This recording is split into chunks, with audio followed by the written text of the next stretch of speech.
yau za a ga na zo da wuri, dalili mun sami labari cewa wayannan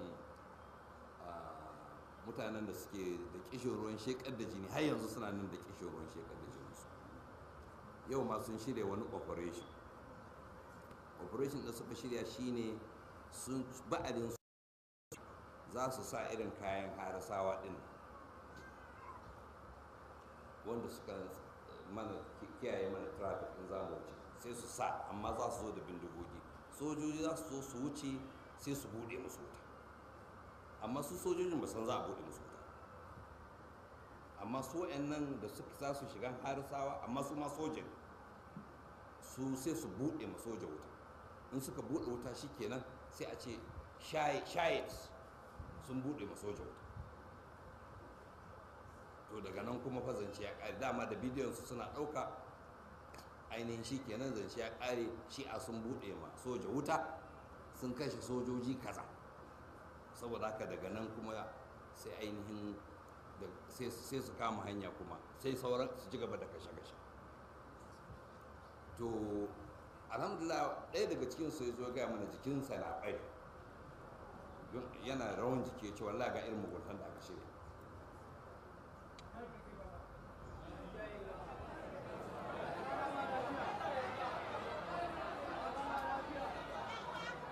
Don haka sai na fito na zo nan da wurin gaske tun kafin sojojin su zo. Yalai kuwa sun zo sun wuce soja da ba a harba.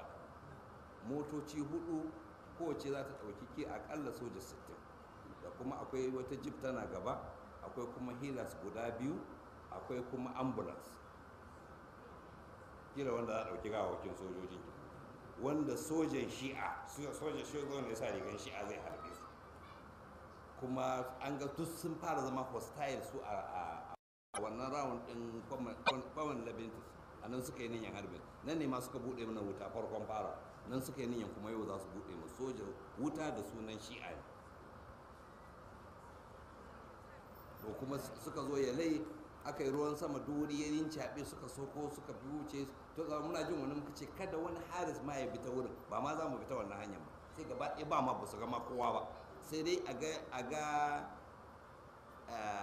ɗan shi'an soja. Wannan tunani sun daɗe suna kirfa irin wannan tunani. Daga cikin abin da suka yi, bayan abin da suka yi mana na ƙarshen Ramadan, wanda duniya ta riga ta ji, sun buɗe wuta ne, su kuma suka ce wai sun an yi musayan wuta ne, wai su ma an buɗe musu wuta ne, wai ma sun harbi ne wajen kare kansu, duk ma sun ɗau haƙuri ne da dauriya. Ka ce yaƙi aka yi da su da Sheikh sect suka kwama yaƙi. To sai ya zama ga hotuna an ɗauka da mai motsi da maras motsi. Ga mai motsi sosai ana ganin ana harbi, ga sojoji da uniform ɗinsu, ga motocinsu ga suna harbe-harbe, ga kuma alamomi duk ga komai ya bayyana cewa su suka yi harbi. Sai suka shiru da wannan magana. Wani Allah sai suna tunanin ai da sun sani, su da sun so da sojansu ne a da farin kaya su yi harbi, sai a ce mu ne kawo. Sai zama suna tunanin nan gaba abin da su yi kenan, za su shigo da wasu ma'aikatansu a cikinmu, sai su zama su ma wai sunansu shi'a, in ana wani abu su sai su harbi soja. To sun yi kirfa wannan cewa za su turo wasu sai su rika aiki a cikin sunansu, sai a ɗauka su 'yan uwa ne, ko kuma wasu ma wanda suke dama ana ganin su ana harka da su, amma suna mutanen su ne jiyan kunji ne don gatsi ne masu albarka. Insha Allah kowannen su sai yayi mummunan ƙarshe.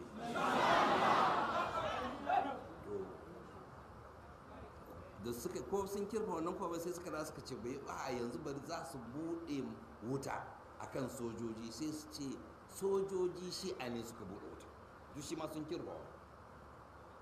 Har yanzu ba sun shekar da jinin bai ishe su ba, suna nan suna tana za su ci wata jibara za su yi, su ce wai mu ma muna da bindiga ne muna harbi.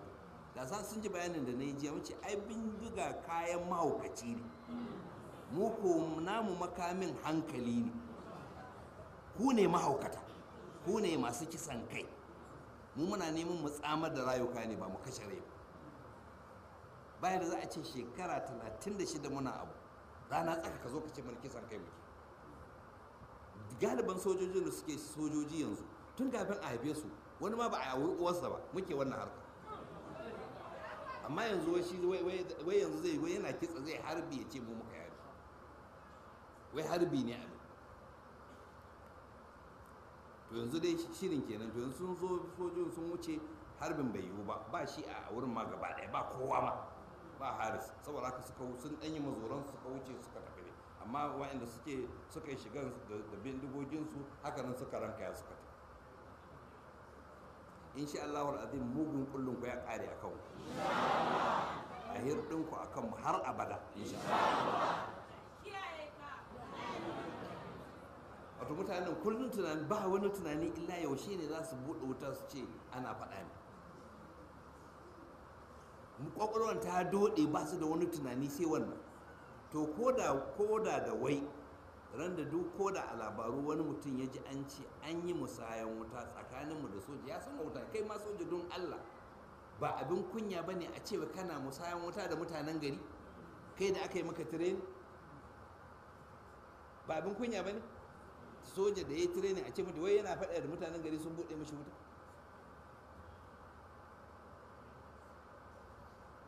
Yanzu nan ban san in an yi magana yanzu kaji official Sheikh mai suna Olukwala ne yanzu zai bayyana ya ce a haka bane kaza kaza kaza, da Allah da ya kiyaye wannan. Amma ran da duk kuka ji wani labari cewa an buɗe wuta an kashe sojoji, dama aniyansu su magidantansu su Isra'iliya abinda suka ce ba su damu ko sojan Nigeria nawa za su kashe, saboda ba su da hasara. Sojan Nigeria za su kashe, wanda suke cewa na Boko Haram ai su suke soja ke kashe soja ba wani ba. Soja ne Boko Haram, soja ne soja. Don haka ne ma galiba an suka je suka dawo sai a dawo da gawawaki, galiba an harbe su ta baya, ta ƙiya ake harban su. Don in sojojin ne za su koma su harbo su kwaso gawawakin za su sun babata da Boko Haram an kashe waye. Har ma akwai wanda aka yi wanda duk jaridu sun ɗauka har suka sa ayoyin tambayoyi. Sojoji a wajen training aka ce musu duk su a barikin soja aka ce duk su kawo bindigoginsu, aka sa a sto aka kulle, aka zo ana musu lakca, sai ga wasu sun bayyana wasu ne Boko Haram, duk suka buɗe wuta duk suka kashe su. To sannan sai mutane sai ta to me ya aka yi shi Boko Haram din ya san cewa sojan baya da bindiga a lokacin, kuma yasa su manyan suka karɓi bindigan suka kulle. Wannan a jaridu ya bayyana su duk kowa ba su iya ansa ba, kuma sun tattara samari a Bama suka ce za a ba su makamai su kare birnin su. Jirgin saman soja ya zo na Najeriya ya yi musu ruwan bom ya karkace duk samarin Bama din, sai aka ce mai ya ai mistake ne sun ɗauka wannan sansanin Boko Haram. To daga baya kuma sai suka ce samarin Maiduguri su ma su haɗu, sai aka ce ai wannan jirgin wai ya ɓace. Hawan ce kan ne kana da ba ka da hankali. Wato ma'ana wannan jirgin zai dawo ya lugudan wuta akan samarin Maiduguri ya ce ashe Boko Haram sun kwace jirgin.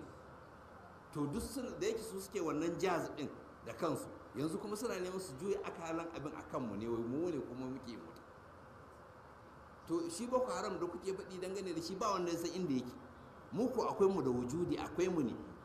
Mu ba wai bangare ne na society da muke zo, mu ne ma society.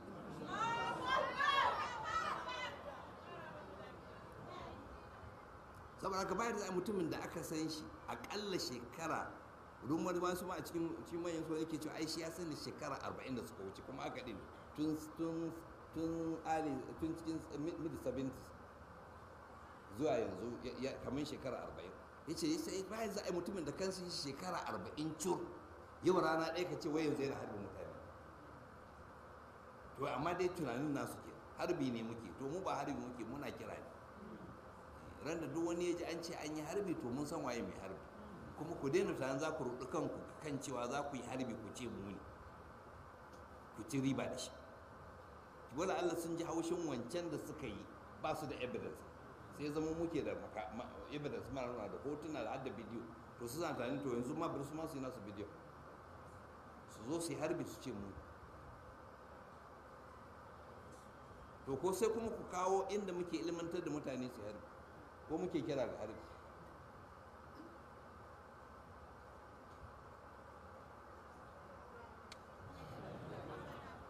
za mu dan dakatar da karatun ma'ana insha Allah za mu dora akan batun da ilmin gaibi din anan wa sallallahu ala muhammadin wa alihi